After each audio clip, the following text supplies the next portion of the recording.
Friends, இன்றைக்கி soft chapati எப்படி செய்கிறதுன்னு பார்க்கலாம். அதுக்கு நான் ஒரு 2 கப்பு எடுத்திருக்கேன்னா கோதுமை மாவு எடுத்திருக்கேன். கோதுமை மாவு எடுத்துகிட்டு இந்த கோதுமை மாவுக்கு தேவையான உப்பு போட்டுக்கலாம். கோதுமை மாவுக்கு தேவையான உப்பை சேர்த்திட்டு நம்ம இப்போ என்ன பண்ண போகிறோன்னா, நல்லா வார்ம் வாட்டர், அதாவது வெதுவெதுப்பான தண்ணி எடுத்துக்கலாம். வெதுவெதுப்பான தண்ணி எடுத்து மாவு பச்சைக்கலாம். நார்மலாக பச்சை தண்ணியில் இப்போ செய்வோம். நம்ம கொஞ்சம் சாஃப்டாக கிடைக்கணும்னா என்ன பண்ணிக்கலாம்னா, வெதுவெதுப்பான தண்ணி எடுத்து கொஞ்சம் கொஞ்சமாக சேர்த்து மாவை பிசைஞ்சுக்கலாம்.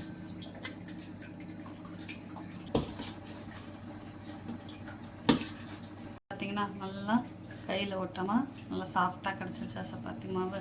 ஸோ இதை அப்படியே பிசைஞ்சு ஒரு 5 மினிட்ஸ்லேருந்து 10 மினிட்ஸ் வரையும் நம்ம அப்படியே வச்சுக்கலாம் மூடி போட்டு.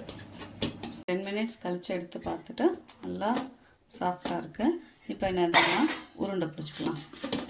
நமக்கு எவ்வளோ பெரிய சைஸு சப்பாத்தி வேணுமோ அந்த சைஸுக்கு நம்ம உருண்டை பிடிச்சி எடுத்து வச்சுக்கலாம். உருட்டி எடுத்துக்கிட்டோம். ஸோ இந்த மாதிரி உருண்டை எடுத்தாச்சு. இப்போ அடுப்பை பற்ற வச்சு சைடில் வந்து தோசைக்கல் காயட்டும். தோசைக்கல் வந்து சூடாகணும். தோசைக்கல் காயட்டும். அதுக்குள்ளே நம்ம தேய்ச்சி எடுத்துக்கலாம். ஸோ ஒரு உருண்டை எடுத்து வச்சு கொஞ்சோண்டு வர கோதுமை மாவு எடுத்து, ஏன்னா இல்லைன்னா ஒட்டிக்கும். ஸோ இந்த மாதிரி தேய்க்கிறதுக்கு ஈஸியாக இருக்கும்.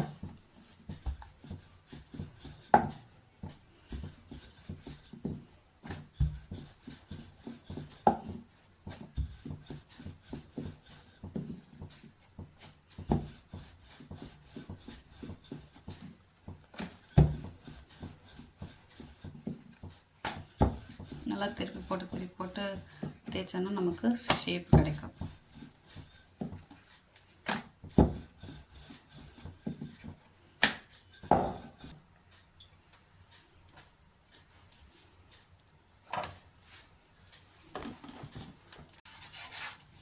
கத்திரி போட்டுக்கலாம். இப்போ நீங்கள் சப்பாத்தி சாஃப்ட் சப்பாத்தி ரெடி. இப்போ இதை நீங்கள் பார்த்தீங்கன்னா இந்த மாதிரி பிடிச்ச அமுத்தி பார்த்தீங்கன்னா நல்லா சாஃப்டாக இருக்கா. இது இந்த லேயர் சப்பாத்தி, அதுவும் நல்லா சாஃப்டாக இருக்கும். இதை பிரிச்சிங்கன்னா லேயராக வரும். லேயராக நல்லா கிடைக்கும் நமக்கு.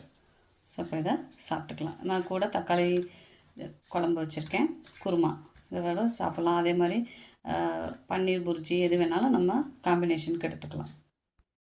உங்களுக்கு இந்த வீடியோ பிடிச்சிருந்தா மறக்காமல் சப்ஸ்கிரைப் பண்ணுங்கள், லைக் பண்ணுங்கள், ஷேர் பண்ணுங்கள். தேங்க்யூ.